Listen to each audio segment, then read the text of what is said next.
Buenas tardes tengan todos ustedes. La Universidad Nacional Autónoma de México y la Coordinación de Humanidades, a través del Programa Universitario de Estudios sobre la Ciudad, tienen el gusto de presentar a ustedes el Seminario Permanente de los Centros Históricos de la Ciudad de México. Este foro tiene el propósito de promover la reflexión y discusión en torno a la conservación y sustentabilidad de los centros y zonas patrimoniales, así como sus desafíos en la ciudad actual. Desde sus inicios, el seminario ha contado con la presencia de destacados investigadores y especialistas, tanto de la UNAM como de otras instituciones nacionales y extranjeras, quienes han expresado sus opiniones en torno a la conformación histórica de los espacios, de los procesos socioculturales y ambientales de las ciudades y sus centros fundacionales. El día de hoy damos la bienvenida al doctor Orlando Isaac Ipiña García, profesor de la sección de posgrado de Arquitectura y Urbanismo de la ESIA Tecamachalco del Instituto Politécnico Nacional, quien presentará el tema La movilidad urbana en el centro histórico de la Ciudad de México, transporte y espacio público durante el confinamiento de la pandemia del COVID-19.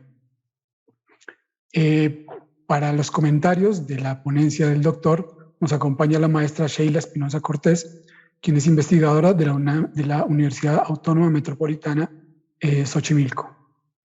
Bueno, antes de pasar a leer la síntesis curricular del doctor, me gustaría dar algunas indicaciones. Les pedimos que nos apoyen, por favor, escribiendo en el chat su nombre completo y institución de inscripción, y también se les pasará una liga en donde pueden registrar todos sus datos. Es una información valiosa para nosotros. Se les ruega, por favor, mantener los micrófonos apagados durante toda la sesión. Al finalizar la ponencia y los comentarios, se abrirá una sesión de preguntas y respuestas, para la cual les pedimos colaborar, evitando utilizar, obviamente, el lenguaje no apropiado. Por favor, esperar su turno y respetar las participaciones de los demás ponentes. Bueno, para participar hay que levantar la mano. Aquí en la parte de participantes hay el Zoom trae un icono para levantar la mano y según el orden en que vayan apareciendo se les dará la palabra. Finalmente, las preguntas, si son varias, se agruparán de a 2 o 3 preguntas para que el doctor o la comentarista puedan responder. Bueno, sin más preámbulos, me permito leer una pequeña descripción del tema de hoy. El centro histórico es el lugar más concurrido del país, con 2 millones de visitantes diarios. La afluencia tiene 2 motivos principales: el turismo y el comercio. Se pueden visitar a través de diferentes tipos de transporte público y privado, así como movilidad alterna como ciclotaxis, renta pública de bicicletas y taxis eléctricos. Esta investigación analizará los patrones de movilidad en el centro histórico durante el periodo del confinamiento del 2020. Se revisó para esta investigación el flujo y aforo de los usuarios de las estaciones del metro entre el 2019 y 2020 y la aplicación de los protocolos sanitarios implementados. Muy bien. Nuestro ponente de hoy, el doctor Orlando Isaac Ipiña García, es arquitecto con estudios de maestría y doctorado en diseño, especializado en la línea de estudios urbanos por la UAM Azcapotzalco.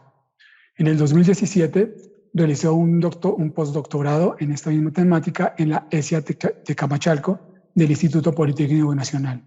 Actualmente se desempeña como profesor investigador en la sección de posgrados en la maestría en Ciencias de Arquitectura y Urbanismo de la misma institución. Ha publicado en diferentes revistas y libros sobre espacio público en México y América Latina, en temas relacionados con el espacio público, accesibilidad, salud mental y la aplicación de la metodología Oasis Urbanos. Desde el año 2020 ingresó al Sistema Nacional de Investigadores. Bueno, doctor Piña, le damos la bienvenida y tiene la palabra. Gracias. Listo, muchas gracias, Álvaro. Bienvenidos a todos. Lo que voy a presentar el día de hoy es una investigación que se hizo en conjunto. Es un proyecto de investigación por parte de la sección de posgrado, un proyecto que se vinculó con alumnos de la UASM, de la carrera de Ingeniería en Sistemas de Transportes Urbanos, y bueno, un poco es observar estos procesos que ocurrieron en el 2020, lo que conocemos actualmente, con lo que sería el inicio de la pandemia, y ver qué es lo que ocurrió dentro del centro histórico en función a las actividades que se desarrollan o se desarrollaron en ese momento y su relación con el transporte público. Bueno, para comenzar, doy algunos datos que la mayoría ya conoce en función al centro histórico. Estamos hablando de un lugar o el lugar más importante de todo el país, ya que tiene una afluencia muy grande, ¿no? Estamos hablando de casi 2 millones de personas que pueden llegar y realizar diferentes actividades. Nosotros tenemos un centro histórico bastante vivo, no solamente el centro histórico como de corte turístico o patrimonial, sino vamos a tener infinidad de actividades de comercio al por menor, al por mayor, servicios de diferentes magnitudes. Y bueno, esto hace que sea como muy complejo la parte del estudio y obviamente la parte de la coordinación o del desarrollo de actividades dentro de, porque vamos a tener diferentes actividades, ¿no? Estamos hablando que es un lugar donde el comercio va a ser algo muy importante. Tenemos aproximadamente 170,000 empleados, esto sin contar la parte del comercio informal, que bueno, ahorita es como uno de los ejes centrales de la investigación. Y bueno, en esta situación o en estos números que nos señalan, pues es un poquito antes, es el plan de manejo que se desarrolla antes de la pandemia.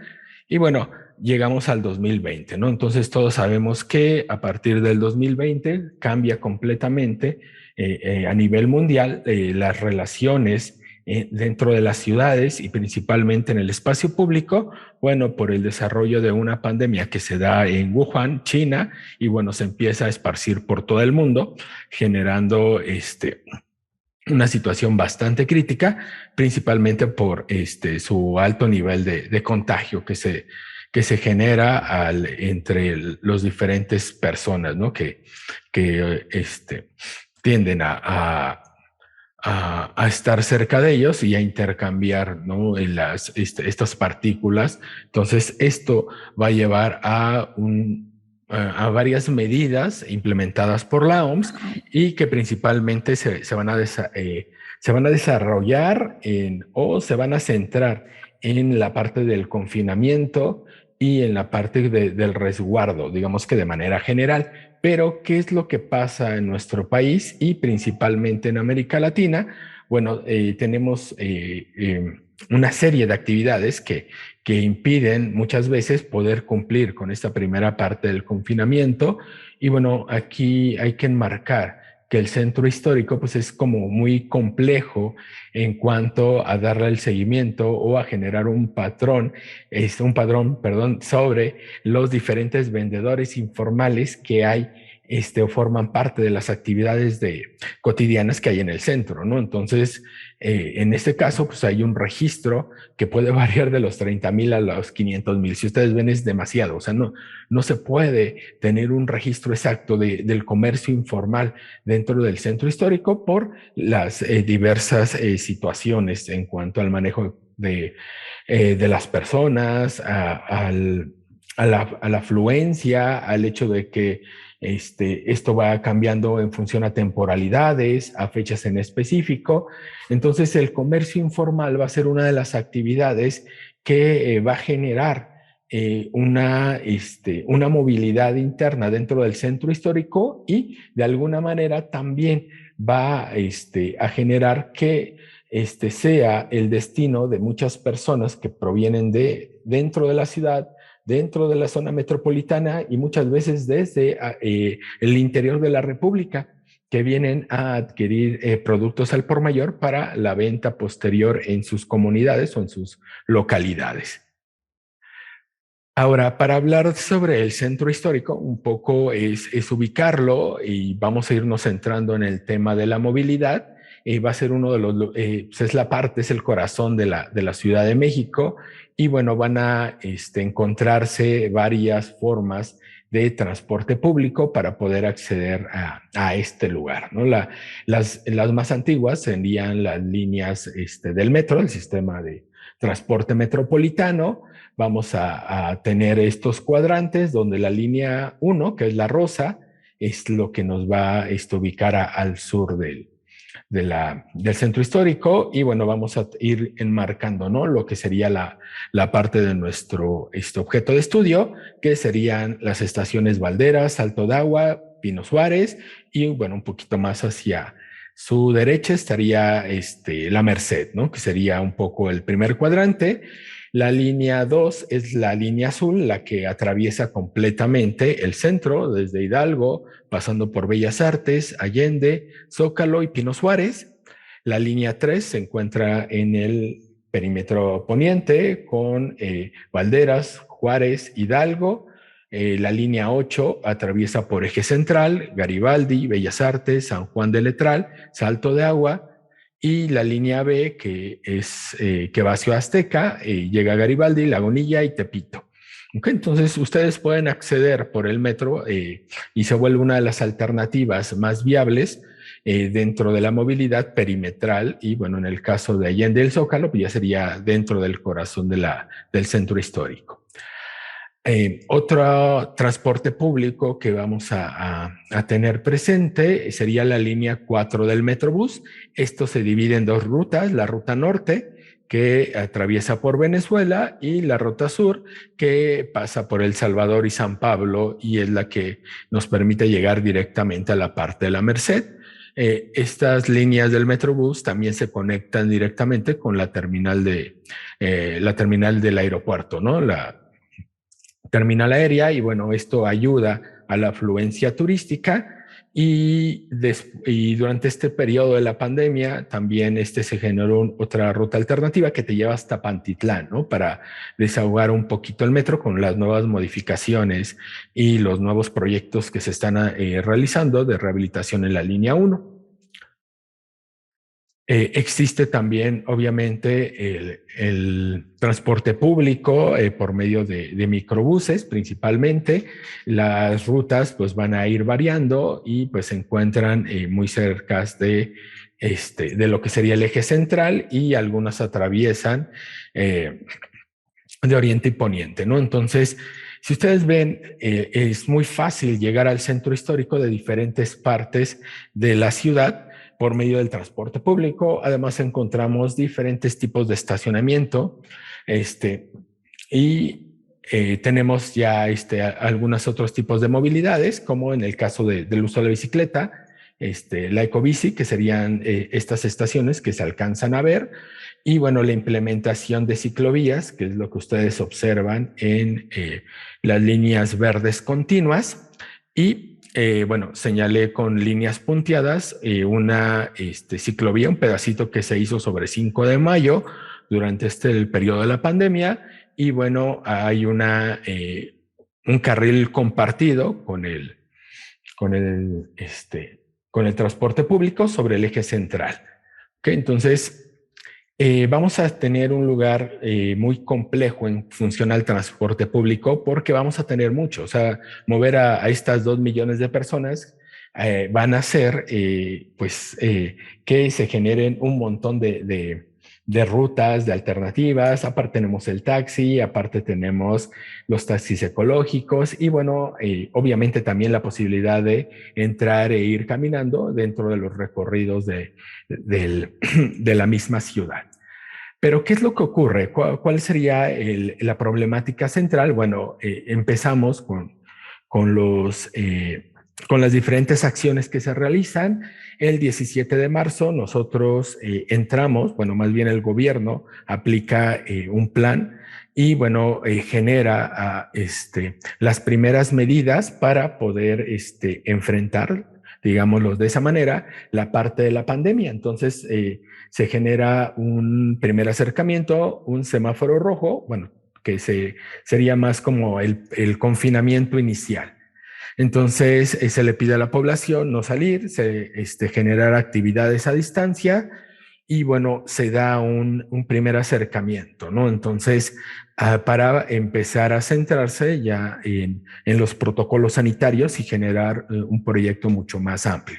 Entonces, en el caso del centro histórico, pues la mayoría de los negocios asume, entran en esta dinámica y se detiene, digamos que unos 3 semanas se detiene casi de manera total las actividades dentro del centro histórico, pero después se tiene que empezar a generar de manera gradual las actividades.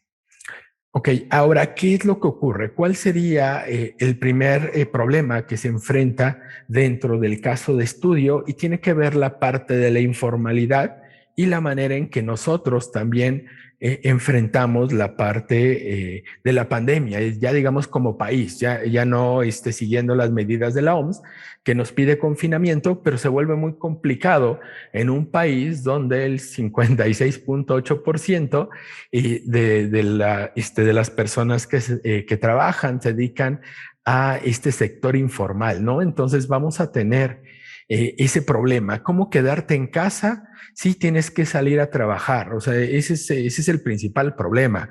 Se genera algunas publicidades bastante agresivas, donde si sales mueres, donde si te presentas en la calle, haces que te llevas el virus a tu familia, pero a la par estamos viendo una situación de desigualdad donde pues muchas personas tienen que salir a poder sobrevivir, ya no vivir en la vida cotidiana y tienen que enfrentarse directamente a una ciudad semivacía o a la restricción de actividades y bueno, esto empieza a generar problemas, ¿no? Entonces, nosotros tenemos problemas graves con el sector informal ya desde antes de la pandemia.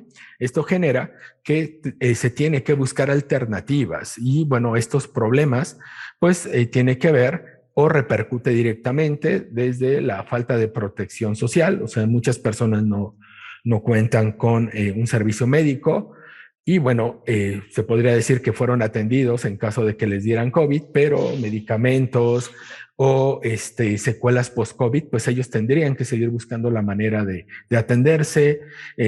No hay un sistema de pensiones, se genera una baja acumulación de capital. ¿Qué significa esto? Que tienen que sobrevivir día a día, ¿no? Estamos hablando de alguien que tiene que ir a trabajar todos los días para pues, poder mantenerse de alguna manera, ya que los salarios son muy bajos y bueno, esta situación se encrudece aparte con estos primeros meses de la pandemia y bueno, con una crisis que pues se sigue resintiendo casi ya 2 años después. Entonces, esta crisis económica pues empieza a afectar el mercado laboral, ¿no? Entonces, muchas de las empresas empiezan a cerrar, no pueden mantenerse y pues, algunas van desapareciendo dentro de las actividades del centro histórico y bueno, otras tienen que buscar algunas alternativas. Y bueno, se empiezan a generar algunas medidas y una de ellas es este comercio informal que se da en barrios y colonias, donde, bueno, si no puedes salir, pues algún vecino decide hacer venta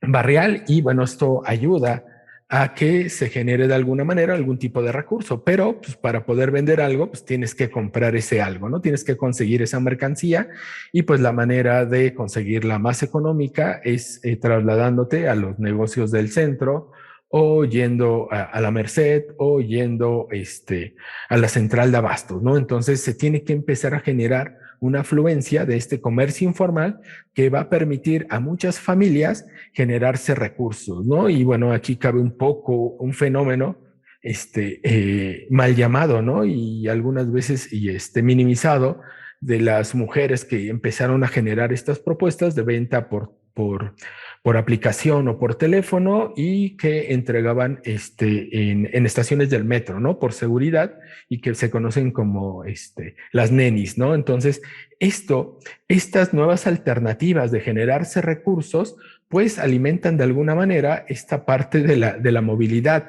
en sectores muy específicos de nuestro caso de estudio.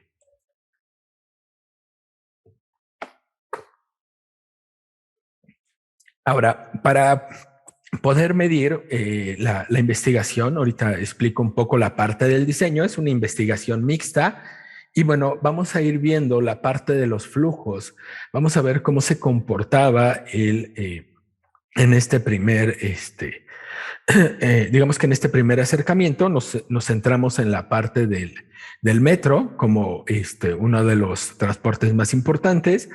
Tenemos un poco de información de Metrobús, pero todavía no la procesamos. Es complicado, ahorita les explico un poco por qué. Y bueno, el metro va a ser como nuestro principal referente en cuanto a la parte de la movilidad y vamos a ir viendo cómo se movían las cosas en el 2019, cuánto era el aforo de personas en función a línea, en función a cada una de las estaciones y de ahí empezamos a ver cómo se modificó a razón de esta situación de la pandemia. Bueno, esta investigación es una investigación exploratoria. Nos interesaba mucho compaginar lo que se estaba observando. El enfoque es mixto porque todo lo que se revisa en el interior del centro histórico va a ser unas etnografías realizadas para poder ir mapeando las actividades que ocurrían en ese proceso y las estamos contraponiendo con, bueno, con el apoyo de los alumnos del ISTU que ven aquí en la diapositiva. Y bueno, ellos me ayudan a empezar a generar un modelo para poder entender los flujos en función a horarios y el comportamiento de las personas en función a las estaciones, a las líneas y empezar a ver si en realidad sí se logró detener o contener la cantidad de personas, qué es lo que estaba ocurriendo en las diferentes estaciones o en los diferentes perímetros y cómo esto ayudó o generó de alguna manera diferentes actividades o diferentes respuestas al respecto del problema que se enfrentaba. Bueno, nosotros vamos a trabajar el centro histórico tanto en el perímetro A como en el perímetro B. Este es un poco la parte de, bueno, un mapa para poder identificar las zonas. Dividimos esta presentación en 3 bloques. Vamos a explicar un poco la parte del confinamiento inicial que abarca del 12 de marzo hasta el 24 de junio, cuando en la Gaceta pues, anuncian que dejamos bueno, se va a implementar el sistema de semáforos y entraríamos a un sistema de semáforo naranja que va a generarse en el segundo bloque a partir del 25 de junio hasta el 10 de diciembre del 2020, cuando ya no se puede soportar más, aumenta la cantidad de personas contagiadas y bueno, se tiene que enfrentar el segundo semáforo rojo, lo que se le conoció como la segunda ola, y bueno, esta abarcó del 11 de diciembre al 12 de febrero. Ahora, se hizo una investigación, estuvimos trabajando los planes, los programas, le dimos un seguimiento a la parte de la pandemia, se revisaron la parte del diario oficial y bueno, la idea un poco era ir viendo cuáles eran las medidas, tanto sanitarias como de implementación y de intervención directamente en el centro histórico, lo que afectaría a las actividades en función al semáforo. Estas se fueron revisando, se fueron analizando con recorridos etnográficos alrededor de todo el centro histórico. Se hizo un análisis, se hicieron entrevistas semiestructurales, se empezaron a revisar las huellas de uso, que son estas series de elementos que vamos encontrando a lo largo del espacio público y bueno, nos dan algún referente de lo que está ocurriendo dentro de la ciudad. Y en la parte cuantitativa, pues armamos un modelito muy sencillo para ir revisando los usuarios, primero para hacer una comparativa, teniendo como referente el 2019, digamos que sería el patrón que nos va a ir dando los lineamientos y después midiendo por día y por horario en específico cada una de las estaciones para ir viendo su desarrollo y la aplicación de los protocolos y bueno, si estos protocolos podrían funcionar en estos espacios. Estos son algunos de de la información solicitada. Bueno, se tiene que hacer todo un registro, se tiene que pedir la información a las diferentes dependencias y bueno, la idea era tener el dato lo más desmenuzado posible como para poderlo trabajar y para ir generando referencias ya muy específicas en nuestro perímetro de estudio. Bueno, aquí esta hojita les voy a explicar un poco cómo funciona nuestro modelo. Aquí lo que hicimos es tomar un modelo que se maneja en la encuesta origen-destino, que ya estaba realizado en el 2017. Y bueno, ahí lo que trabajamos, ellos manejan estos horarios, se hace un muestreo cada 15 minutos por hora. Esto nos va a permitir ir viendo cómo se da el comportamiento, cómo se dan las curvas, tanto de picos como de valles, entonces cómo se mueve la gente.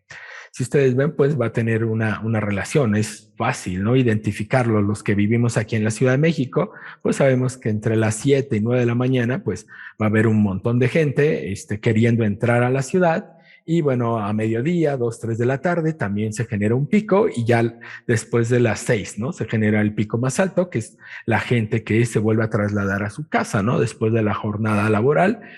Y bueno, aquí empezamos a trabajarlo. Entonces, aquí se colocaba el aforo por la línea y bueno, de aquí nosotros íbamos a ir identificando el número de personas que se movieron en una línea en un día en específico y de ahí empezamos, le aplicamos las variables que se estimaron y bueno, nos daban una razón de movilidad por día.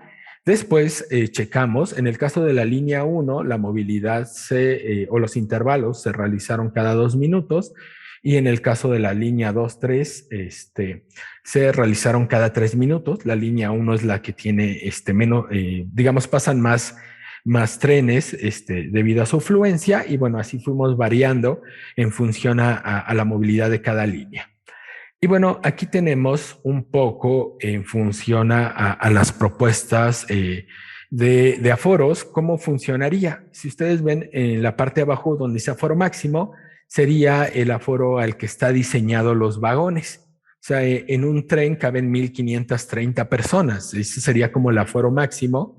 Y bueno, nosotros fuimos recortando a 75, 50 y 30, siguiendo las propuestas de los semáforos. Y bueno, la idea era un poco ir viendo si las personas que viajaban por día cumplían estos requerimientos.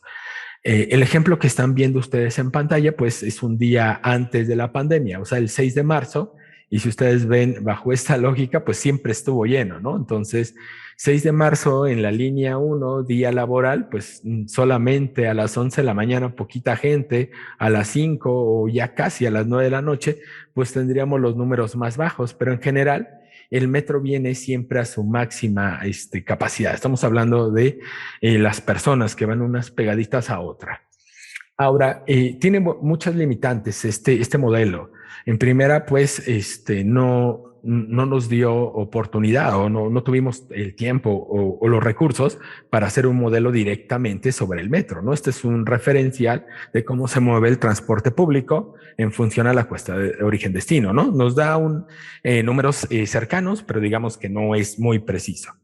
Ahora, solamente nos da una representación en un momento específico de la línea, porque al tener solamente un dato general, no sabemos cuánta gente sube y baja. O sea, estos números van subiendo, ¿no? Están, digamos, de cierta manera como vivos. O sea, en algún momento van a subir, van a bajar. Sabemos que hay estaciones que son más representativas, pero esto sí nos ayuda un poco a identificar cómo se mueve el metro en las horas pico, ¿no? Entonces nos da un primer acercamiento, ya después iremos puliendo la herramienta, pero pues la idea era un poco ir entendiendo cómo era la movilidad y cómo se estaba comportando. Y bueno, vamos a empezar como ya de lleno con algunos datos. Estos son dos ejemplos de cómo se da la movilidad. Estamos comparando los datos del 2019, que sería la línea azul que ven ustedes en la parte de arriba, y del 2020, que fue el periodo del confinamiento. Si ven, es muy parecido. O sea, las curvas no se modifican mucho, pero pues obviamente sí baja la cantidad de personas. Esto nos ayudó a un poco a cimentar, ¿no? La parte de nuestro modelo. Entonces, si se mantenía de cierta manera la movilidad que aparecen o que alcanzan a ver ustedes, significa que tal vez no variaría mucho nuestro modelo en función a los horarios, ¿no? Entonces, esto permitió ver que no había mucha modificación en cuanto a los recorridos. Este nada más sería el primer acercamiento en cuanto a la línea 1 y a la línea 2. Luego ya nos metimos directamente a nuestra área de estudio.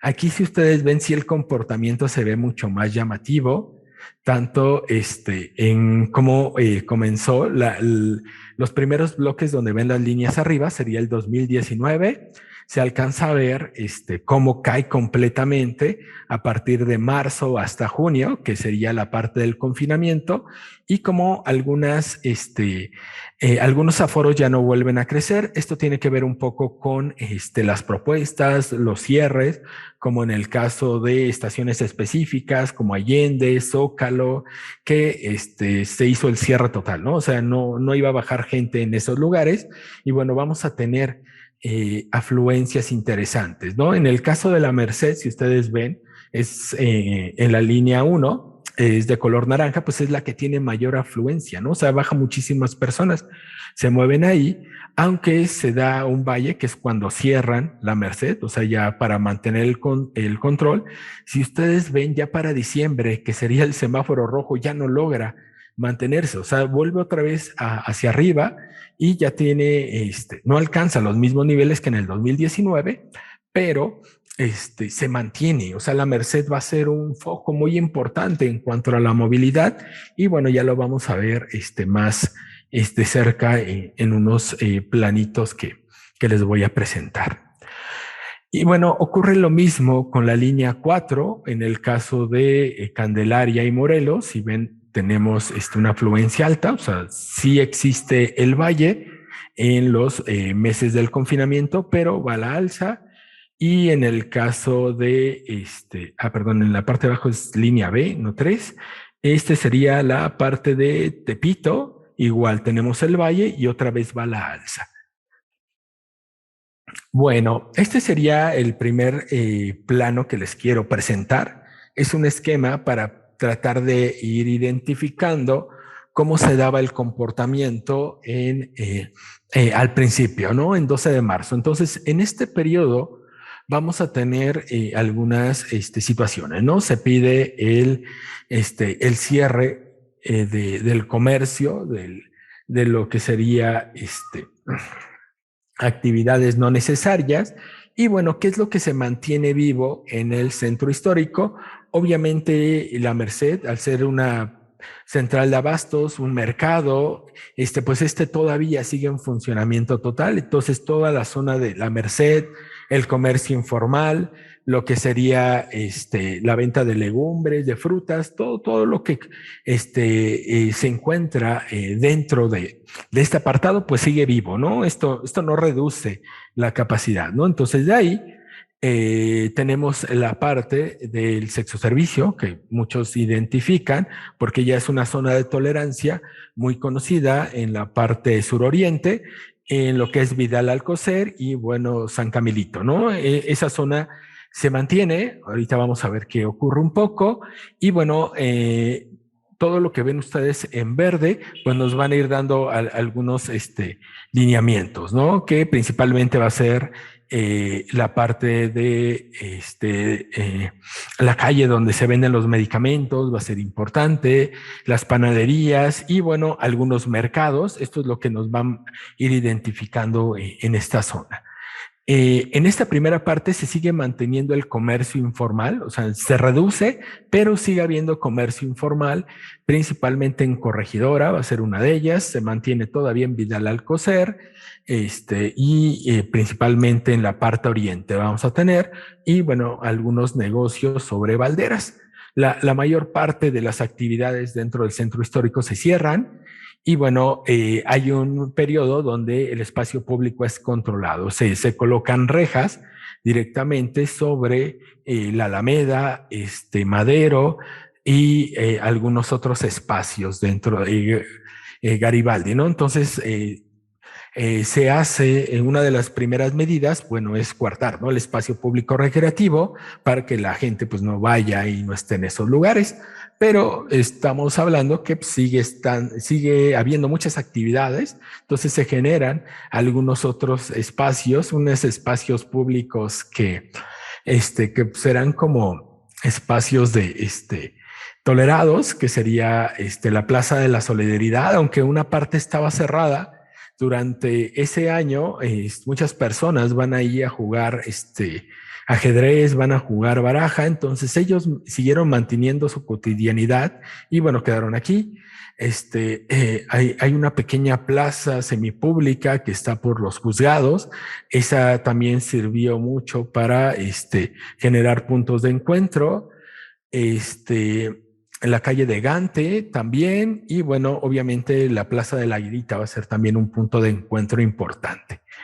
Y bueno, al momento de desaparecer la mayor parte de las personas y actividades, pues se tiene que generar puntos de indigencias. Va a ser otro tipo de pobladores del centro histórico que pues viven de la mendicidad, ¿no? Entonces, estos se repliegan, obviamente, a los lugares donde hay gente. Entonces, empiezan a aparecer puntos en específicos en Garibaldi, en Tepito, en Candelaria, en La Merced, y bueno, ellos se van a aglomerar en estas zonas donde pues a veces se generan conflictos, a veces pues se mantiene una tolerancia, pero la idea un poco es poder mantenerse, ¿no?, y agruparse dentro de esta lógica de no sabemos qué está pasando, pero ya no hay gente en el centro histórico, ¿no? Entonces, se va a generar este proceso.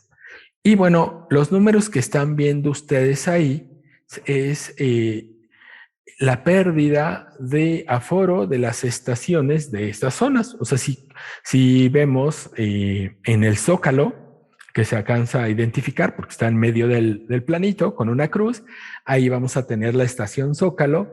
Ahí, haciendo la comparativa del 2019, en ese periodo, pues hay una pérdida del 74% del aforo, ¿no? Entonces estamos hablando de una pérdida muy grande.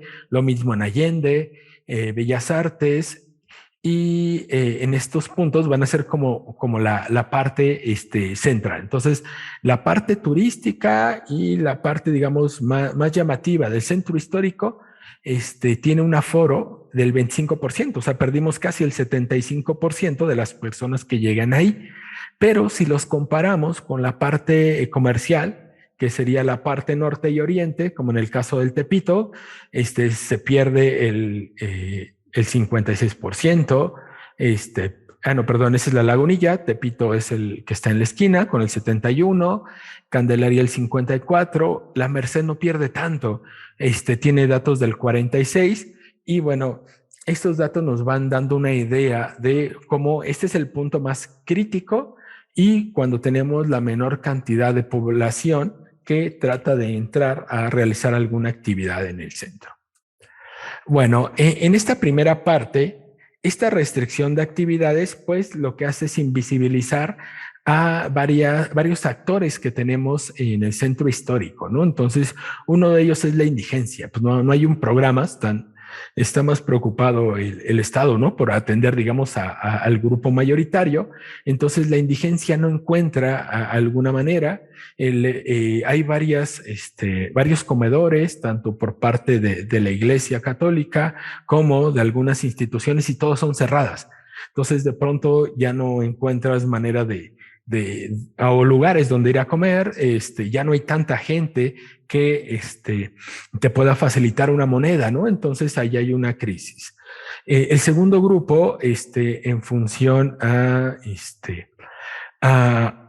los procesos que van ocurriendo, tiene que ver con el sexo servicio, ya que muchas de las trabajadores, digamos, que se encuentran en la zona, pues lo que hacen es trabajar y con el dinero que se juntan, pues pagan un cuarto de hotel y bueno, ahí se queda, ¿no? Y una lógica de vida cotidiana en función a ganarse, digamos, el pan día con día.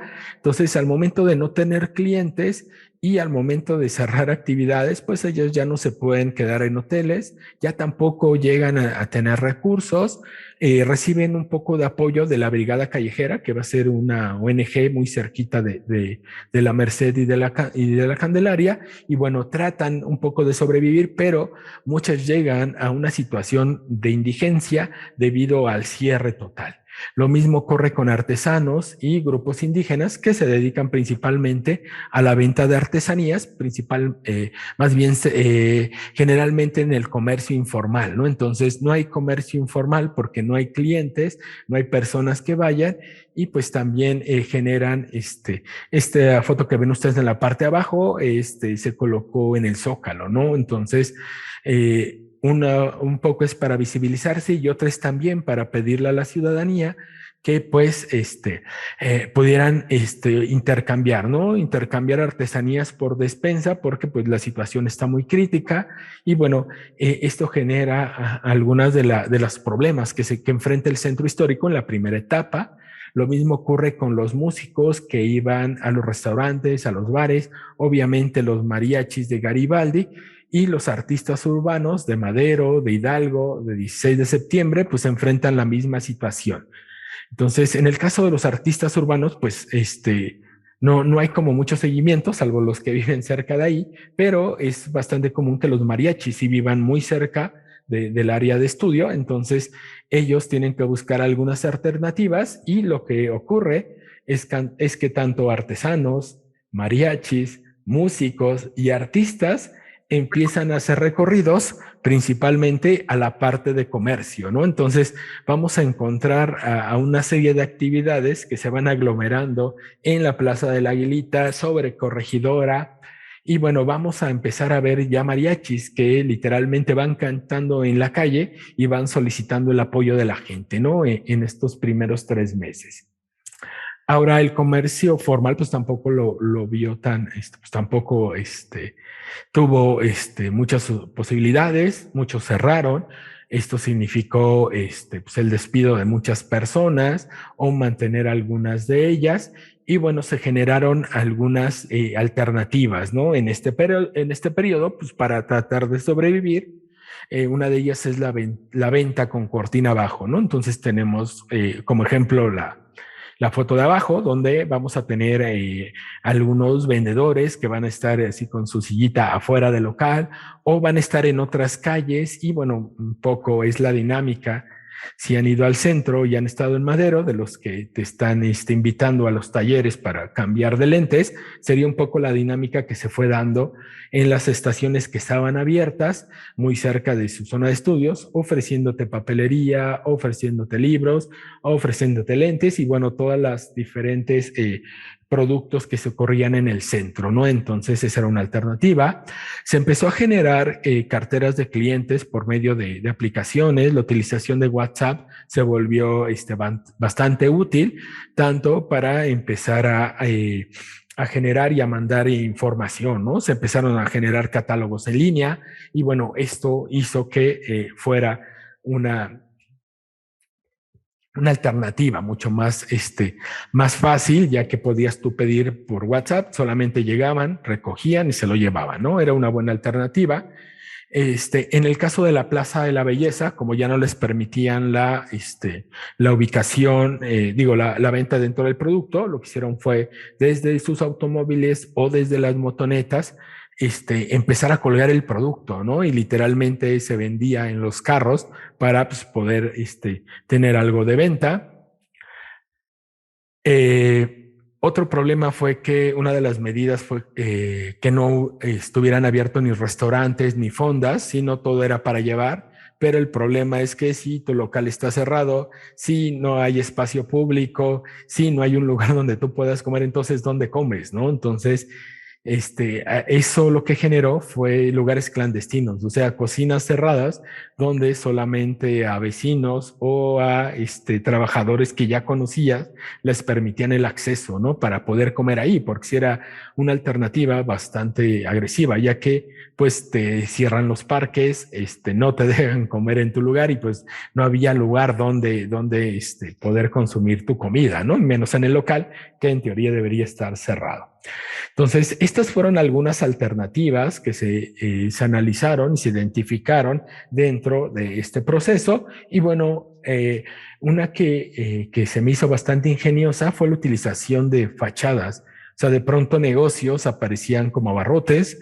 No sé si conseguían o comprobaban una vitrina y tú veías una tienda y literalmente si el dueño te conocía o tú vendías producto, pues entrabas a la zona de la trastienda y comprabas toda una serie de productos, ¿no? Entonces se generaron varias medidas, tanto regulares como irregulares, pero el objetivo era un poco ir sobreviviendo esta primera etapa. Y bueno, este sería los aforos. En esta primera etapa, hago una comparativa nada más como ejemplo, son días muy en específico y bueno, estos son los días de menor afluencia. Si ustedes ven, los números nos dan en tonos verdes. O sea, tanto el 10 de mayo como esta parte en junio, pues nos va a marcar que no hay tanta afluencia, ¿no? O sea, en esos días en especial, durante ese periodo de confinamiento, ustedes podían viajar en el metro sin ningún problema, ya que había muy poquita gente y pues era bastante seguro. A comparación con los días de máximo aforo, que si ustedes ven, pues nos va marcando, ¿no? Digamos que una lógica en función horarios, ¿no? En la mañana, en la tarde, a las 2, 3 de la tarde y obviamente a las 6 de la tarde van a ser los puntos más críticos. Aún en el periodo de confinamiento, el metro estaba funcionando a su máxima capacidad. Y bueno, este sería el otro bloque grande a trabajar, que sería el semáforo naranja. Este es del 25 de junio al 10 de diciembre, ¿no? Teníamos diversos tipos de naranja ya en los últimos meses y bueno, el sexo servicio siguió funcionando en la zona de manera tolerada. Obviamente el comercio formal, el informal empieza a incrementar. Como ya se permiten las actividades bajo un comercio controlado, digamos que el centro vuelve a abrir con horarios programados, con protocolos en función a diferentes días y bueno, aquí empieza a crecer otra vez las actividades. Se trata de incentivar también la parte turística con el aforo, digamos, no al no al máximo, pero sí ya empiezan los servicios hoteleros, los restaurantes, y ya empezamos un poco a mover las actividades en el centro, ¿no? Todavía hay miedo y aquí ya se implementan algunos protocolos bastante interesantes. Ya se les invita a los comerciantes, pues, trabajar por medio de citas. Solamente se permite la entrada de una persona por negocio. Todos debemos estar con cubrebocas, tanto personalidad como cliente. Se tiene que aplicar el protocolo sanitario con la toma de temperatura, el uso del tapete sanitario y el gel. Se tiene que garantizar la sana distancia. Y bueno, el servicio de alimentos pues va en función, ¿no? A los semáforos, aquí que fue naranja, era al 30%, algunas veces se colocaban algunos policarbonatos para pues ir, digamos que delimitando las zonas dentro de los locales y bueno, se empezaron a generar varias medidas y una de ellas fue permitir la venta de alimentos en el espacio público. Y bueno, en la fotografía vemos los rondines que se generaron en diferentes partes. Me acuerdo. Bueno, este ya es muy cerquita de Miscalco. Y bueno, esto era un poco para tratar de desincentivar el comercio informal. Y bueno, ¿qué es lo que pasa un poco con la movilidad y qué es lo que pasa en el espacio público? Bueno, empieza a volverse más visible un grupo de visitaxis que se le conoce como mosquitos, que fue, digamos, que los primeros visitaxis tolerados que llegan y se empiezan a insertar dentro de estas actividades. Ya existía el visitaxi, el rosa, que era como digamos que el normado, pero ellos aparecen en esta primera etapa. Entonces, como hay una movilidad controlada y bueno, ya no puedes ir 2, 3 personas a comprar, ya va uno, entonces el visitaxi permite este proceso. Y bueno, 5 de mayo es una de las calles donde los restauranteros amplían principalmente en la parte En algunas otras zonas también se empiezan a incrementar estas medidas, ¿no? De empezar a colocar mesas en la parte de afuera y bueno, se vuelve como una alternativa que se ve reflejada en el espacio público, pero pues esto a su vez se refleja en cuanto a la movilidad sobre las banquetas y pues a la aglomeración en algunos puntos estratégicos.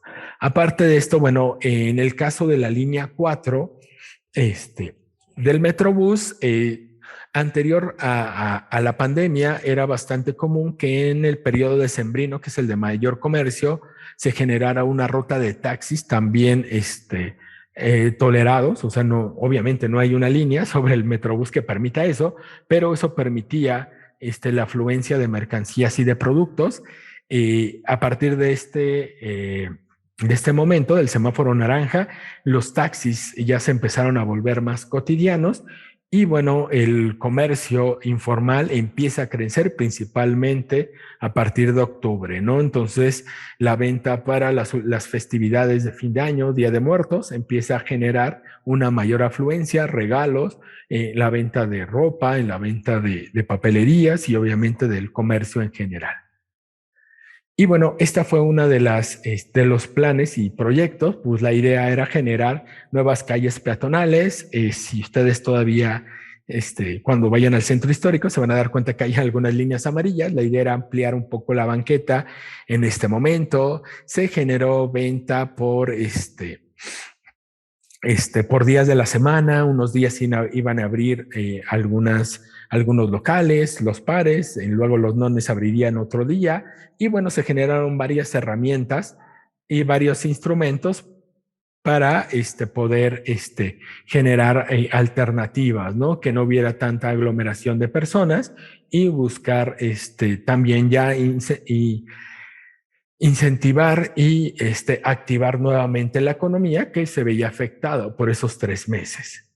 Y bueno, si ven ustedes, aquí ya nuestros datos ya no aparece un verde total en los días de menor aforo, sino ya tenemos verdes y amarillos, y en el caso de mayor aforo, pues ya empieza a verse rojos y naranjas, siguiendo la misma lógica, ¿no? Seguimos teniendo el mismo patrón en función a horarios de pico y de valle. El último bloque se va a centrar en lo que se llamó el semáforo rojo, que se activa a partir del 12 de diciembre. Se ponen medidas muy estrictas. Técnicamente y siguiendo la Gaceta Oficial, se detuvo todas las actividades, o sea, no podía haber ningún tipo de actividad en el centro histórico, salvo las esenciales. O sea, se detiene completamente la actividad, en teoría solamente. Y bueno, aquí lo que ocurre es algo impresionante, ¿no? En cuanto a las medidas de control, se genera un programa, que son las líneas que ven ustedes en negro. Literalmente se enreja todo el centro histórico con vallas, estas de protesta azules en la zona comercial, y se restringe la entrada al centro histórico, ¿no? Entonces pareciera una medida de control importante. Se cancelan estaciones, como en el caso de Zócalo, de Allende. Por eso van a ver que está el 99, ¿no? Porque Zócalo estaba cerrado completamente. Y bueno, en esta situación, si vemos la parte como turística, Hidalgo, Bellas Artes, Allende, toda esa zona, se incrementa, o sea, más bien baja muchísimo la cantidad de afluencia, pero en esta parte también llama mucho la atención que la parte oriente y la parte norte disminuye. Significa que hay un montón de personas en este momento de semáforo rojo, donde se genera la segunda ola, donde pues ya no hay control total, ¿no? O sea, el comercio informal ya está desbordado. Ya estamos en diciembre, ya es el momento de crisis, son las ventas más fuertes y se reactiva el comercio informal de una manera impresionante. Se empiezan a ampliar. Esto que ven en rosa son autobuses foráneos, son rutas toleradas. Aquí en la parte oriente pues estaría la Tapo, que sería un poquito por acá, pero esas son terminales que empiezan a mandar corridas de camiones. Ustedes pueden del centro histórico, pueden salir a Chiapas, a Guerrero, a Oaxaca, a Yucatán, a Monterrey, a Zacatecas, San Luis Potosí, y todas estas líneas las van a encontrar principalmente en las orillas, en Garibaldi, cerca de Tepito, cerca de la Merced y muy cerca de la Candelaria. Entonces, vamos a empezar a generar un comercio que ya las autoridades no lo pueden detener.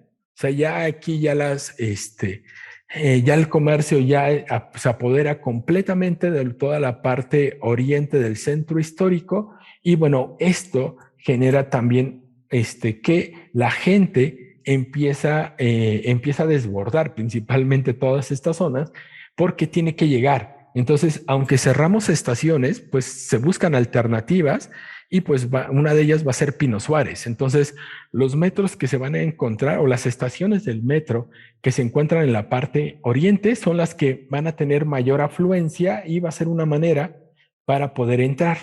Ahora, si quieres entrar caminando, a veces no podías porque estaban las rejas. Entonces se tenía que pagar una especie de peaje, que era utilizar el Metrobús, porque el Metrobús sí podía entrar en la zona. Entonces la gente tomaba el Metrobús, y de aquí pues ya te metía al interior, y ya de ahí pues tenías que salir por Metrobús.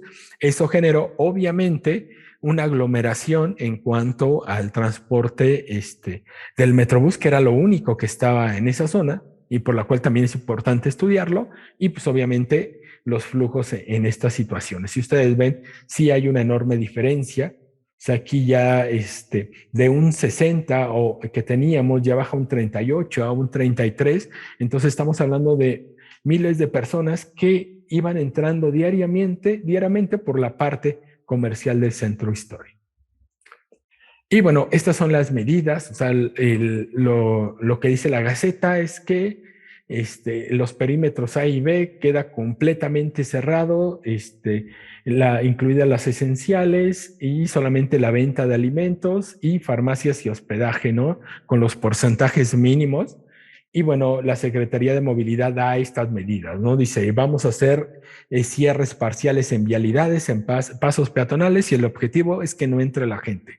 La foto que ven ustedes ahí es del 12 de diciembre. Esto era la afluencia que había muy cerca del Metrobús, a la zona de la venta de juguetes. Lo que ven del lado izquierdo sería el mercado Abelardos, más o menos para que se ubiquen. Y bueno, estamos en una zona crítica, pero también está la venta y la compra de productos, que no tanto es visualizarlo como para comprarlo para familia, sino estamos hablando de un comercio informal que viene a comprar aquí para vender en otras localidades, ¿no? Entonces esa sería la dinámica que se viene ocurriendo en estas zonas. Y bueno, ¿qué es lo que usa? ¿Qué es lo que ocurre? Bueno, el Metrobús sirve, ¿no? Para poder entrar, lo que significa que el Metrobús todo este tiempo viene a tope, o sea, viene completamente lleno, que es la foto que tienen ustedes en la portada de la presentación. Aumenta ahora sí el uso del bicitaxi, ya empiezan a aparecer varios grupos, aparte de mosquitos, aparece jaguares. Ahorita este es nuevo, no lo había visto, pero hay otro ya en color verde, como rememorando a los taxis antiguos. Y bueno, vamos a empezar al bicitaxi a hacer una alternativa de movilidad mucho más amplia, que sigue en el momento. Ahí ven ustedes la foto de él en el Metrobús, cómo están en los taxis siguiendo, ¿no? Entonces, los taxis se apoderan de esa vialidad. Y bueno, según datos de Brigada Callejera, nos dice que aumentó el sexo servicio al 30%, o sea, aumentó la cantidad de sexoservidoras, y esto tiene que ver principalmente por la crisis económica. Y bueno, vamos a tener que, por más que se generaron las medidas, pues ya no se pudo controlar los locatarios. Más bien una medida que tomó el gobierno fue solamente que abrieran los negocios pequeños que tuvieran máximo 3 empleados. ¿Esto qué significa?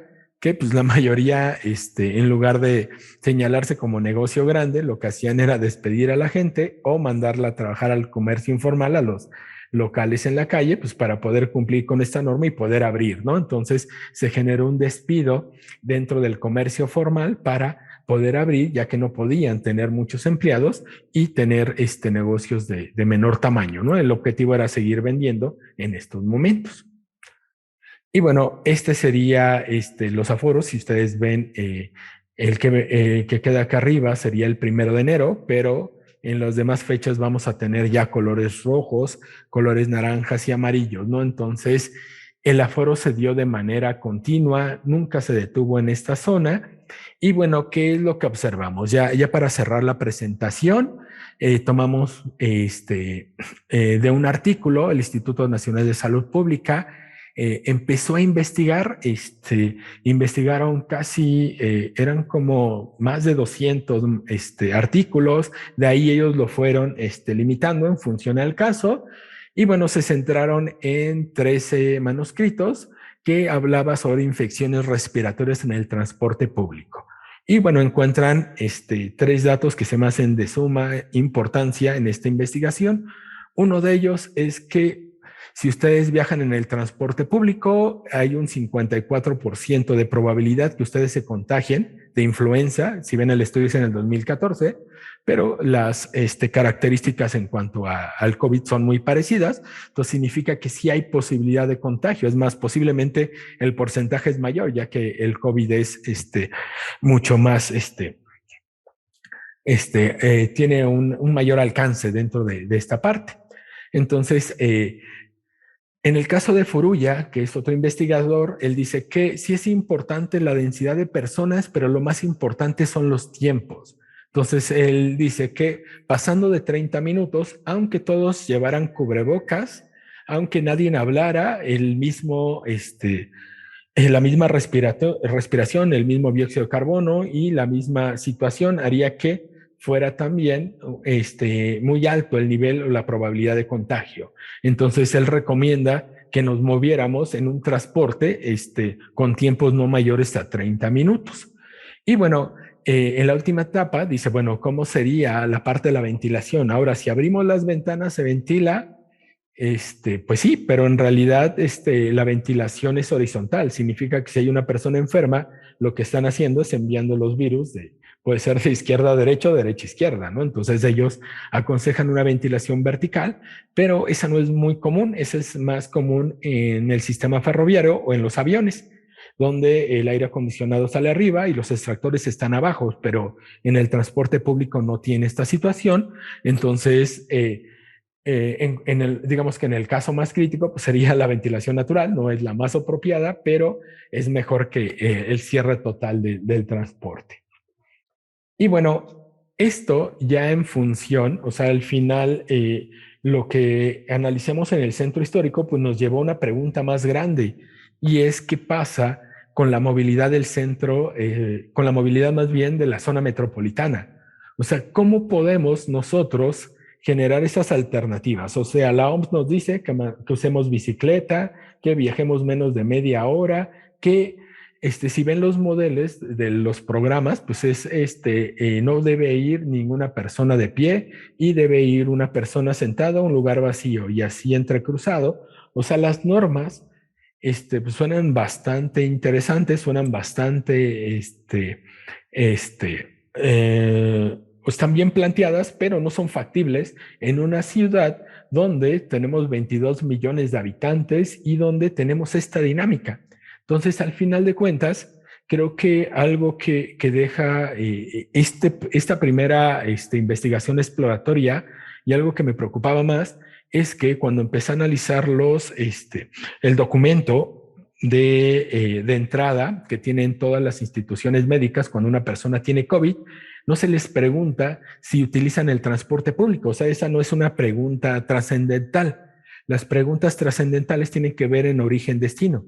O sea, ¿dónde te contagiaste? Y te contagiaste en tu casa, te contagiaste en el trabajo, pero descartan estos recorridos, y estamos hablando que también en los análisis de COVID se están dando en función a localidades. O sea, Ciudad de México analiza su COVID, Estado de México analiza su COVID, pero si tenemos este tipo de movilidad, o sea, si tenemos 15 millones de viajes todos los días, donde personas del Estado de México entran a la Ciudad de México y salen a la Ciudad de México, donde los recorridos son mayores a la hora y media. Entonces estamos hablando que el transporte público es uno de los principales lugares donde se pueden contagiar las personas. O sea, ese sería uno de los principales focos en los que tenemos que prestar atención, ya que de ahí parte esta situación en cuanto a posibles zonas de contagio, que si ustedes revisan los datos en este momento, en 2022, pues se van a dar cuenta que el nivel de contagio pues tiene que ver con los estudiantes que durante todo el año pasado estuvieron resguardados, ¿no? Entonces las cifras marcan principalmente a una población entre los 19 y 28 años, ¿no? Entonces esta población que tiene que trasladarse a las universidades y obviamente a los diferentes trabajos, pues está generando también uno de los principales problemas que nos está llevando a la quinta ola. Y bueno, eso sería todo de mi parte. Muchas gracias. Muchísimas gracias, doctor Ipiña. En verdad, una investigación, digo que me parece que está muy bien estructurada y pues los resultados que usted nos está dando son bastante interesantes, aunque un poco preocupantes. Y me parece que tiene muchísimo potencial para seguir investigando, además porque sigue la pandemia y sigue presentando diferentes adaptaciones, ¿no? en términos de movilidad y de pandemia. Pero bueno, pasamos a los comentarios de la maestra Sheila Espinosa Cortés. Me permito hacer una breve síntesis curricular. Es maestra en Ciencias en Arquitectura y Urbanismo por la Escuela Superior de Ingeniería y Arquitectura del Instituto Politécnico Nacional de Camachalco. Es arquitecta por la UAM Xochimilco. Es docente de las materias de teoría e historia en la División de Ciencias y Artes para el Diseño de la UAM Xochimilco, así como en el Laboratorio de Investigación Tecnológica LITEC de la UAM Xochimilco. Es cofundadora de Urbanas MX, el cual es un colectivo de urbanismo con perspectiva de género. Trabajó como asistente académica en el desarrollo de proyectos urbanos en colaboración con el recientemente fallecido el arquitecto Francisco Covarrubias Gaitán. Es integrante de la Asociación Mexicana de Arquitectos Urbanistas y sus líneas de investigación son urbanismo feminista, espacio público y mujeres, jóvenes y cultura, procesos urbanos de resistencia social, urbanismo y desarrollo metropolitano. Bueno, maestra Espinosa, tiene usted la palabra. Muchas gracias, buenas tardes a todos. Pues creo que la investigación que nos presenta el doctor Ipiña con los datos que presenta y con los mapas y demás, al ser una investigación mixta, nos da mucho más a los investigadores y a los que tenemos esta preocupación, nos hace apuntar hacia pensar en soluciones, ¿no? Que es principalmente de lo que tiene que tratarse la investigación. En este caso hay muchos datos, ¿no?, que rescatar. Por ejemplo, si hablamos de centro histórico, pues es un espacio y territorio complejo, pero como bien lo señalaba el doctor, nunca paró, ¿no? Incluso si nos fuéramos por zonas, en el caso de la Merced, podríamos hablar de varios puntos de movilidad. Por ahí señalaría yo a los Diableros, que tienen su propio sistema de movilidad y que en algún punto surtieron durante la pandemia la parte de entregas, la parte, por ejemplo, de traslado de personas incluso, ¿no?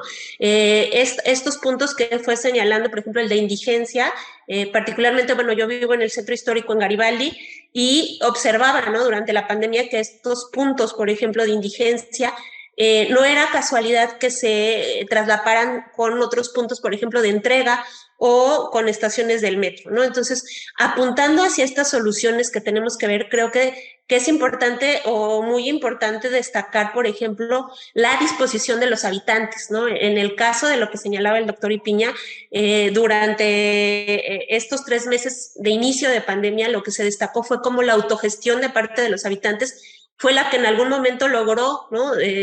Subsanar de alguna forma las necesidades que se iban presentando, ¿no? Desde el que empezó a vender, por ejemplo, el surtir el mandado a la casa, ¿no? Porque decía, bueno, no salgan las amas de casa o las personas encargadas de surtir y alguien te lo llevaba al domicilio. Ahora ya se quedó, ¿no? Incluso alimentos, ropa, bebidas y demás, te las pueden llevar al domicilio. También es importante señalar los tiempos de viaje, ¿no? Esto que creo que nunca... al menos yo no había reparado mucho en esto, en que los contagios se llevan más sobre el traslado, ¿no? No tanto en los puntos de origen y destino, sino en el traslado que realizamos y que si lo vemos, bueno, el doctor señalaba, ¿no? Tendría que tener 30 minutos por lo menos de viaje cuando algunos hacemos 1 hora, 2 horas y utilizamos el transporte, ¿no? Y si lo vemos en los últimos meses, ya son tiempos de traslado que ya no se respeta la sana distancia, ya no se respeta, por ejemplo, tampoco los protocolos, ¿no? Del gel o demás. Entonces, eso complica la situación. También yo señalaría y apuntaría como el no debilitar los aciertos que sí se han tenido en el transporte, ¿no? El no debilitarlos, sino fomentarlos e incluso, pues, hacer alguna... fortalecerlos, ¿no? Por ejemplo, esto del sistema integral de movilidad que la ciudad está ido impulsando, ¿cómo lo relacionamos con esto que nos dice el doctor Ipiña, ¿no? Que dice, bueno, si ustedes se fijan en el metro, pues nunca hubo un freno, ¿no? De algún punto bajó, pero luego volvió a subir. No sé, los que hemos utilizado últimamente el Metrobús y metro, pues tampoco ya no hay esta parte, ¿no? De filtros, ya todo es continuo. Entonces, ¿cómo fortalecer eso?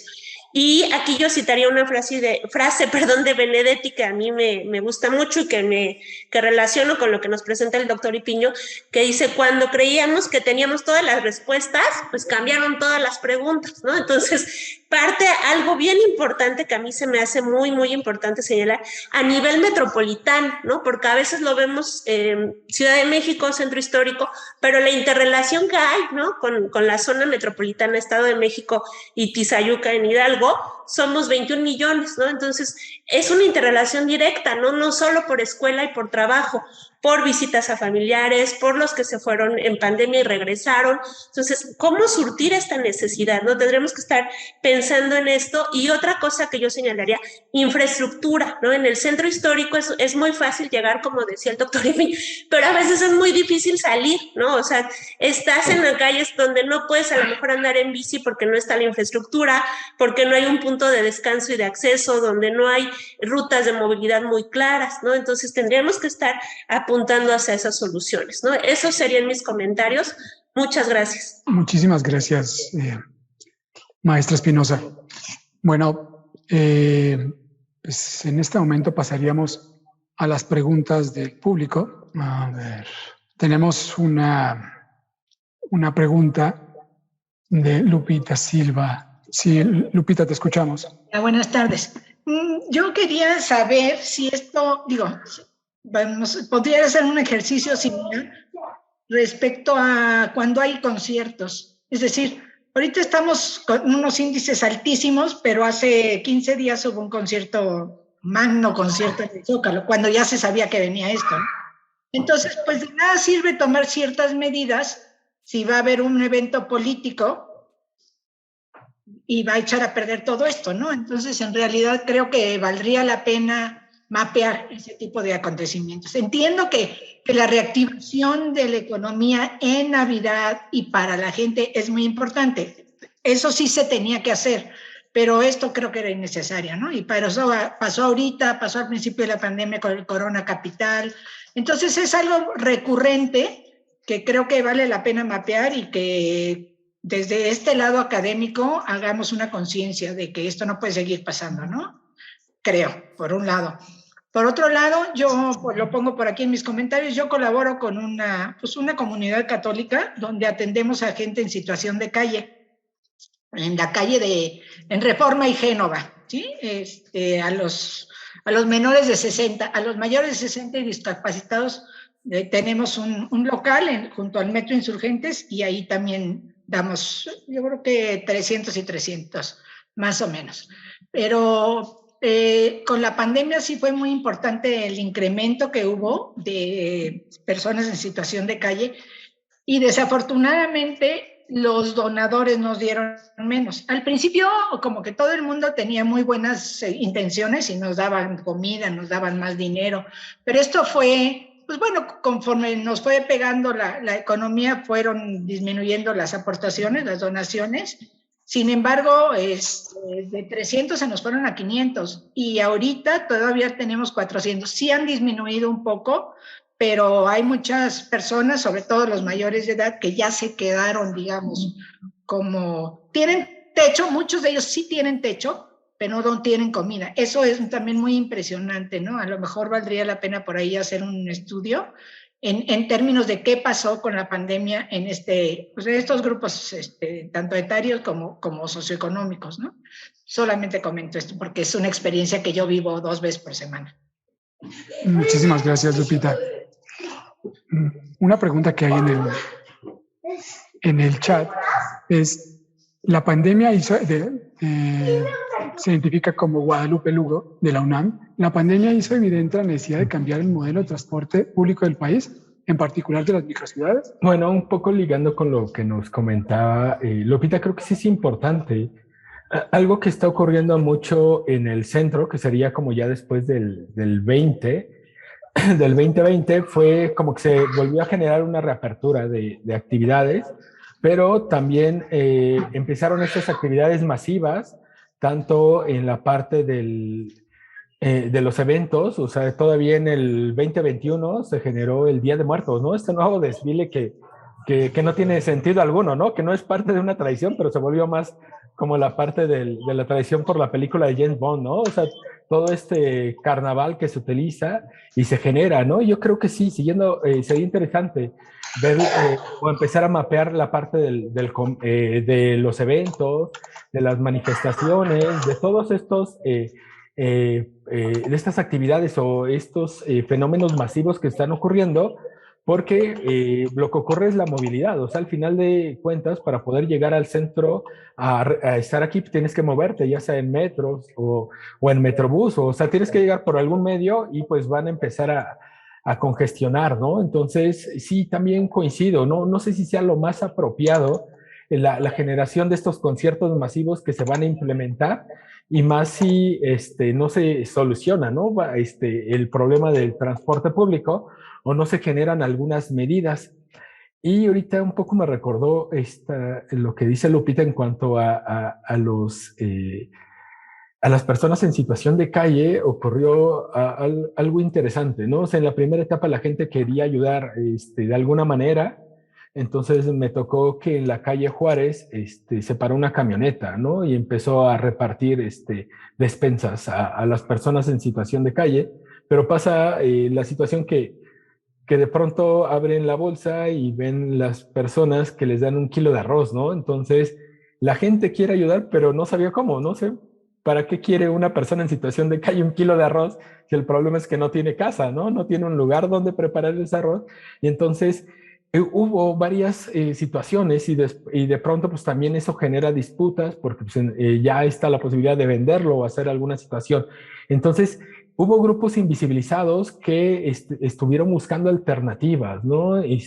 O buscando quién los ayudaran. Muchos se tuvieron que ir a las orillas del centro histórico. En el caso del sexo servicio, Brigada Callejera sacó un panfleto que se llamaba COVID Sutra, que era la generación de algunas posiciones sexuales para que ellas pudieran seguir trabajando y redujeran como al mínimo la parte del contacto, ¿no? En esta lógica, pero es interesante cómo la población empezó a buscar alternativas dentro de esta lógica. Y en función a la siguiente pregunta, pues también, ¿qué pasa con el transporte en las macrociudades? Yo estuve checando las medidas que tiene la OMS y algunos otros foros en Argentina, en Barcelona. Y pues las medidas, pues yo las oigo y suenan muy bien, ¿no? Pero pues no me imagino cómo funcionarían aquí en la ciudad, ¿no? Entonces, hay medidas donde lo que nos dice es otra vez darle una valorización al transporte privado, ¿no? O sea, regresar al automóvil porque era la posibilidad de empezarse a mover con el mínimo de contagio. Pero en una ciudad donde, pues en nuestra ciudad, donde la velocidad promedio está entre los 12 y los 15 kilómetros por hora en horas pico, pues no se vuelve como bastante buena solución, ¿no? Una solución viable. La otra es la utilización de bicicletas, que suena como una buena alternativa, y pues aquí ya se empezaron a generar algunas ciclovías, ¿no? Aparece la ciclovía de Insurgentes como una posibilidad para poderse movilizar.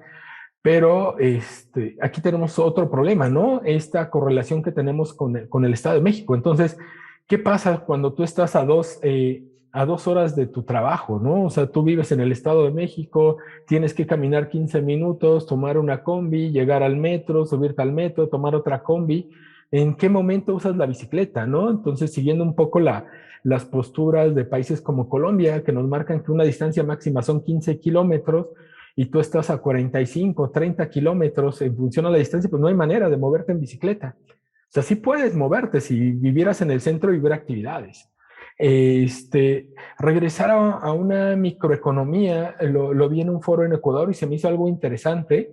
O sea, en lugar de haber incentivado la compra de productos en plazas comerciales o en centros comerciales, sino la posibilidad de moverte solamente en tu barrio y hacer compras locales y hacer venta local y generar una comunidad o una sociedad más activa en cuanto a la parte de la economía, creo que es una alternativa viable. Pues sin tanto apoyo de gobierno, sin tanto apoyo de las universidades, pues el ejemplo más claro es los grupos de WhatsApp en las unidades habitacionales, donde algunas, principalmente mujeres, buscaban alternativas con la venta de comida, con la venta de postres, con la venta de productos, ¿no? Entonces, creo que sí es complicado el modelo del transporte público y más en nuestra ciudad, que es muy compleja, y en la relación que tenemos con el Estado de México. Creo que eso lo vuelve mucho más complejo para poder generar soluciones viables. Muy bien. Me permito hacer, no veo más solicitudes de participación. Me permito hacerle una pregunta.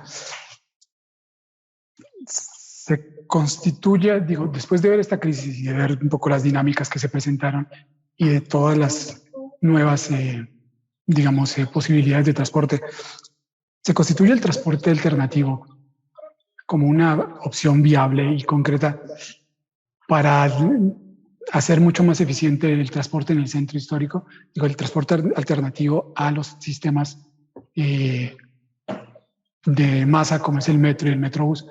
Me refiero a las bicicletas y a otro tipo de transportes que pues en la pandemia fueron pues lo principal, ¿no? Lo que ayuda a movilizar sobre todo el transporte de insumos y de víveres, ¿no?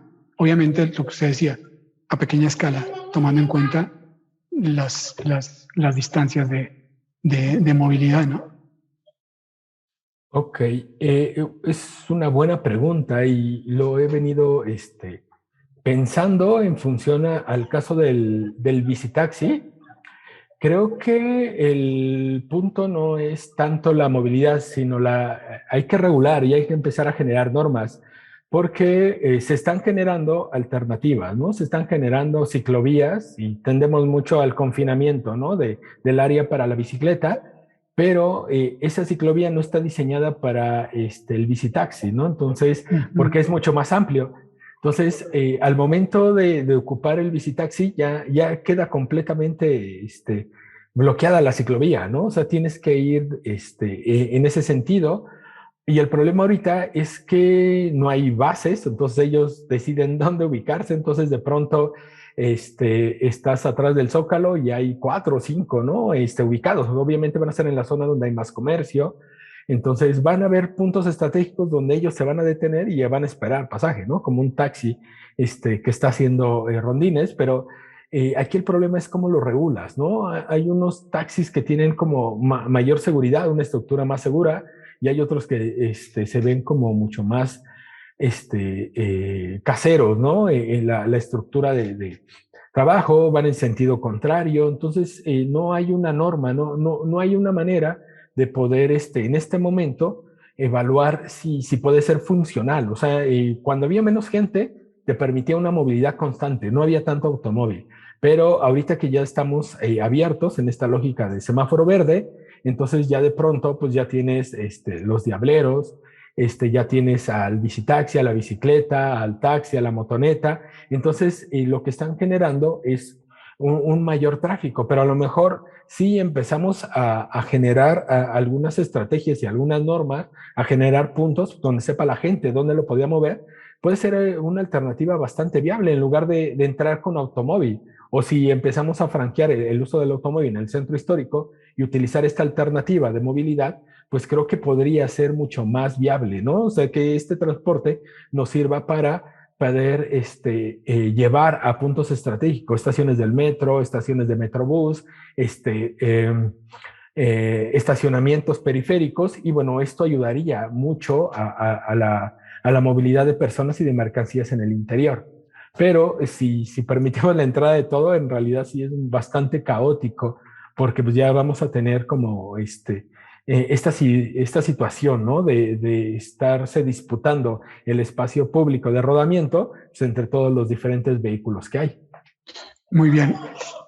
Y ya la otra escala, en términos de distribución de víveres, en un momento de crisis como el que pasó, hubo crisis de distribución de víveres y de insumos.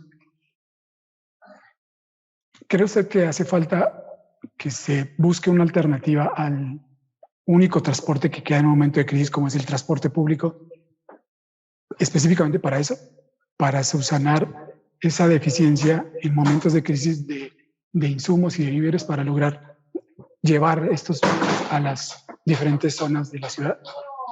¿Se tendría que crear alguna alternativa eficiente en momentos de crisis? Sí, yo creo que se tendría que buscar la forma de traslado, ¿no? Entonces, creo que la respuesta pues, siempre la da el capital, ¿no? El uso de aplicaciones fue como lo que detonó, ¿no? Estos últimos años, ¿no? La mayoría ya tenemos alternativas y de poder comprar mercancías, ¿no? Vimos que ya a nivel mundial, pues empresas como Amazon, empresas de paquetería fueron las que incrementaron, ¿no? Y se generaron propuestas mucho mayores. Fueron las que aprovecharon esta situación de crisis y en realidad pues ya tú puedes pedir desde el grupo Walmart, ¿no? Ya te podía llevar tus mercancías, ¿no? Entonces, pero en realidad aquí el que está ganando es el capital, ¿no? Las grandes empresas. Pero en el caso de la compra minoritaria podría funcionar, o sea, tendría que buscar cómo las gentes que compran al por mayor en el centro pueden trasladar de manera segura estas mercancías para llevarlos a los barrios y poderlas generar este proceso de entrega. Y bueno, hasta el momento el metro sigue siendo la alternativa, ¿no? Entonces, si te vas a las terminales, como Ciudad Aztecas, puntos estratégicos como San Lázaro, Tasqueña, vas a encontrar a gente que está intercambiando todo el tiempo producto. Entonces ya en lugar de venir al centro histórico, ya hay una persona que la compra, te la lleva a una estación intermedia o a un punto intermedio y de ahí tú ya te llevas el producto. Entonces, creo que eso se fue generando, tomando en cuenta cómo funcionaban los grandes corporativos y la misma sociedad fue generando un modelo a menor escala, pero creo que funciona. El transporte público se vuelve una alternativa, pero sigue siendo todavía infranqueable la cantidad de personas que se tienen que mover en estos momentos a los diferentes trabajos y ya que tenemos la mayor parte de las actividades de manera presencial. Sí, claro, ahorita también como se vio en la pandemia, digo, también para el acceso de mercancías, después de una cierta cantidad ya no los dejaban transportar, sobre todo en las partes de la Merced, ese tipo de cosas. Tienen un límite de transporte, ¿no? de mercancías que pueden subir en el metro. Uno es, y lo segundo que pues no todo el mundo o gran parte de la población no tiene la posibilidad de pagar pues estos envíos de estas empresas, ¿no? Del sector privado que se dedican al transporte de mercancías. Entonces, justamente por eso me venía la duda si no haría falta en un momento de crisis algún sistema alternativo al transporte público, ¿no? Bueno, creo que no hay más preguntas. Entonces, bueno, Nuestro director, el doctor Javier Delgado, nos acompaña y pues le daría la palabra para que él haga el cierre de la sesión. Les agradezco mucho. Gracias. Pues muchas gracias, muchas gracias, Álvaro, doctor, muchísimas gracias, doctor Ipiña, muchísimas gracias, doctora Sheila, por las aportaciones que nos han dejado este día. Creo que es muy importante conocer el potencial que tiene la información cualitativa que se levanta en trabajo de campo, en problemas tan específicos, ¿no? Como es el caso como el que nos has mostrado y comentado, Sheila. Esperaríamos verlo pronto publicado, porque además pues se trata de un tema que, como bien dijeron ustedes dos, no hemos salido de eso y seguimos dándole vueltas a una situación que ya la propia gente ha estado, como bien lo mencionaste mostraste más bien en tu ponencia, ya la misma gente ha generado iniciativas pues importantes para superar estos problemas. El comentario que me gustaría hacer es que en varias ocasiones en este seminario hemos visto cómo podemos decir que el centro histórico, no solamente el Ciudad de México, sino los centros históricos en general, son una especie de laboratorio de la ciudad, un laboratorio urbano de la ciudad, porque ahí en un espacio relativamente muy reducido, ¿no? A pesar de que el centro histórico mexicano, bueno, no los polígonos de la declaratoria, sino lo que es la centralidad de este espacio, es muy acotado con relación al tamaño de la ciudad. Sin embargo, ahí en ese pequeño espacio, pues suceden prácticamente todos los problemas que vemos en el resto de la ciudad a escalas muy diferentes, y eso lo vuelve complejo, y por eso me gustó mucho la lectura que tú haces, y por eso la menciona el trabajo de campo, la lectura que se hace, porque no hay de otra, digo, es una primera, como tú le llamabas, tu primera exploración, que yo creo que es muy enriquecedora y que pues vale la pena darle continuidad. Y entonces en ese sentido, más bien, el segundo comentario sería que en mi opinión es un acierto abordar las distintas actividades, como tú bien lo hiciste y bien lo comenta Sheila, al mismo tiempo, ¿no? El transporte en particular, junto con las actividades económicas y todo el tipo de otras actividades, pues como que no lo podemos ver por separado, ¿no? Entonces, aquí te preguntaría, ¿tienes visualizadas propuestas específicas a varios de estos problemas a los que te has referido? Y en particular, si hay alguna forma,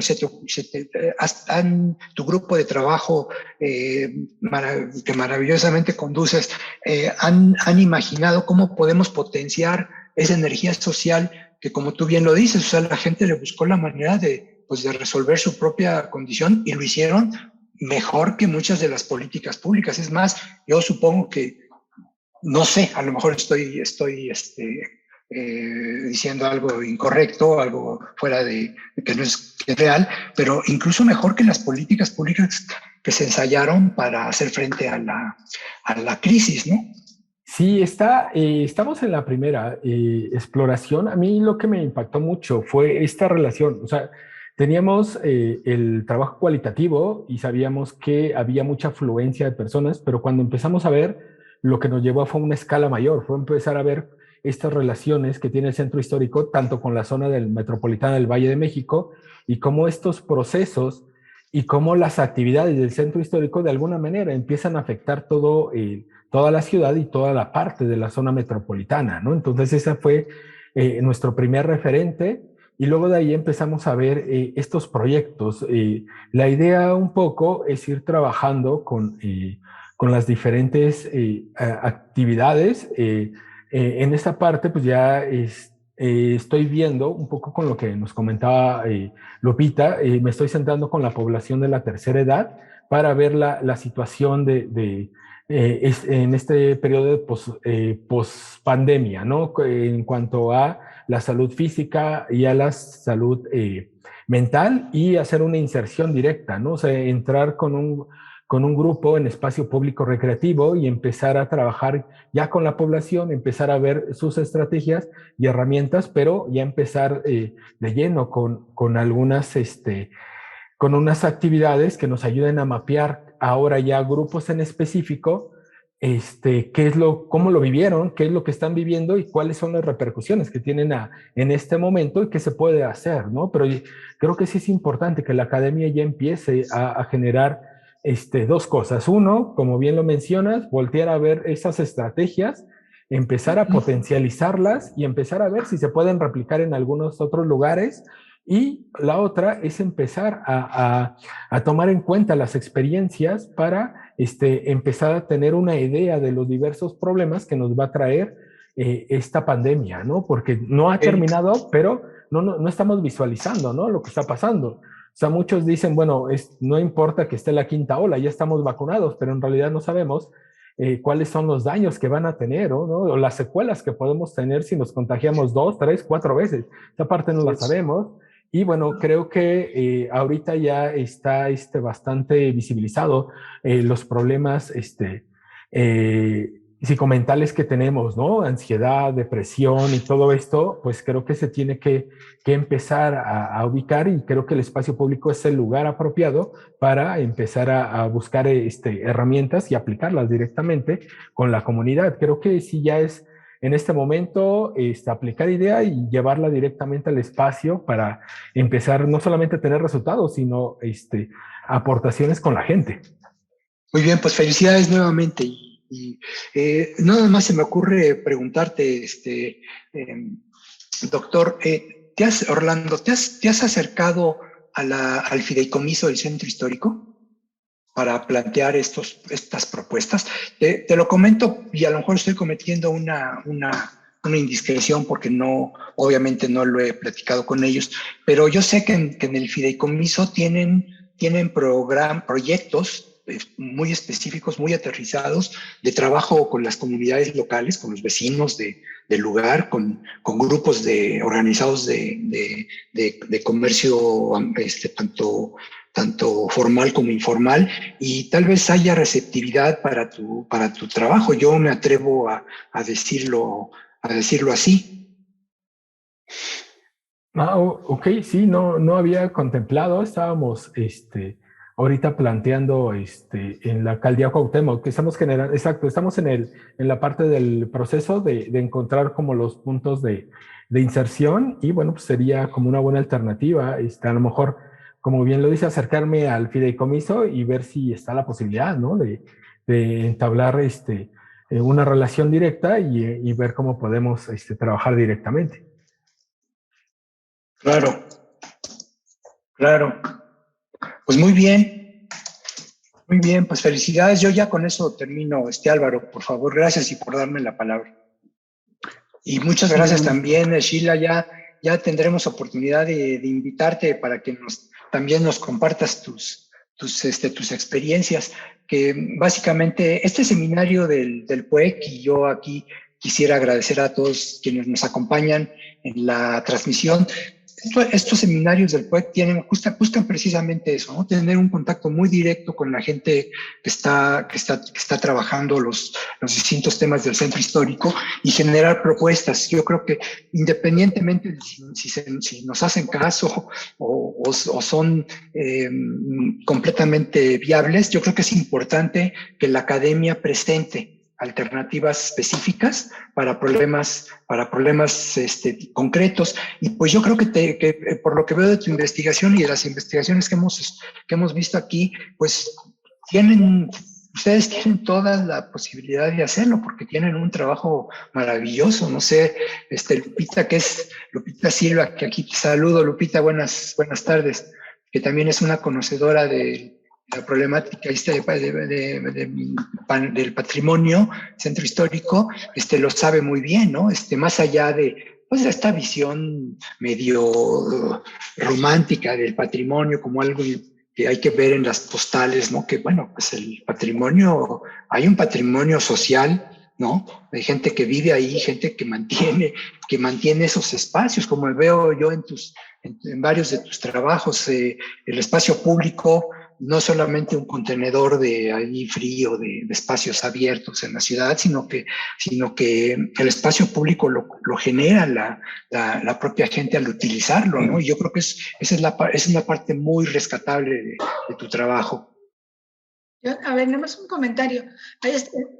Hablando de espacio público, me parece también muy importante el uso que se le da actualmente a la gente que quiere trabajar en home office, ¿no? Es decir, cuando hay un buen punto de internet, un buen punto de Wi-Fi, se nota ya, cada vez se nota más porque hay, bueno, más gente con computadoras, pero también más coches alrededor. Si hay un buen internet, la gente está yéndose a trabajar en su coche con su computadora, ¿no? Y ese es espacio público y es un nuevo uso del espacio público, ¿no? Que valdría la pena, ¿no? Claro, representa los coches llegando ahí, ¿no? Pero ese es uno, ¿no? Y la otra es la modificación de los espacios, es decir, hay muchísimos edificios que actualmente están utilizando las azoteas para el home office y para efectos de ventilación. Y número dos, están haciendo hacia adelante, es decir, en la fachada una sobrefachada, diríamos, con balcones, ¿no? Entonces, eso es una modificación formal que está teniendo la ciudad, que estamos perdiendo fachadas interesantes, es decir, yo como patrimonialista, ¿sí? Pero pues la gente necesita trabajar al aire libre, ¿no? Ya no se quieren contagiar. Entonces, se están vendiendo mucho más los espacios que presentan o que ofrecen un área libre, un área abierta, ¿no? Entonces, sí se están modificando muchas cosas y a lo mejor vale la pena como hacer unos cruces entre la movilidad, el espacio, los inmobiliarios, son muchas cosas que están sucediendo a la vez, ¿no? Maestra Espinosa, ¿tiene una pregunta? Sí, con esto que decía tanto el doctor Javier como la maestra Lupita, sí, ¿no? El centro histórico se está modificando y no podemos negar que ya es otra situación con pandemia, pero que está teniendo muchos usos, ¿no? La vivienda, el espacio público, espacios que estaban destinados para una cosa y terminan siendo para otra, incluso en esto del comercio informal, se cambió y se modificó todo, ¿no? Y más en cuestión, por ejemplo, patrimonial, habría que ver, ¿no? En algunas ocasiones yo he platicado con mis vecinos, les decía que vivo en Garibaldi, y tienen otra valoración del patrimonio, ¿no? O sea, no es un patrimonio que deba de ser observado, sino que tiene que ser vivido y utilizado. Entonces, hacia allá también tendríamos que apuntar, ¿no? En el caso de la Merced, por ejemplo, yo trabajé ahí muchos años, casi 10, y ellos tenían otra valoración, ¿no? Valoraban el patrimonio desde la parte de conocer lo que era la Merced, ¿no? De decir, sé dónde estoy parado, ¿no? Pero no todo el mercado, y la Merced se dividía por zonas y áreas y personas y actores, ¿no? Entonces, esto que muy bien decía el doctor Javier, hay que apuntar hacia eso, que la academia voltee hacia estas soluciones, y con este tipo de investigaciones creo que se hace, ¿no? También con los que están interesados en los temas y proponen y investigan y dicen y hacen, el simple hecho de conocer, ¿no? La normatividad, por ejemplo, en el caso de patrimonio, pues también, ¿no? Es como son puntos que hay que ir destacando y que hay que ir rescatando, ¿no? Pero sin duda tenemos muchos retos enormes después de la pandemia, ¿no? Y en pandemia, ahorita que regresamos y que ya es otro regreso, por ejemplo, en el caso de los docentes, pues el regreso supone un reto porque los alumnos vienen con todo un estrés, con un miedo, con una nueva forma de volverse a adaptar. Casi parece que van a empezar de cero la escuela, o sea, tenemos muchos retos, ¿no? Y creo que sí podemos apuntar hacia soluciones. Eso sería lo que yo podría decir. Muchas gracias.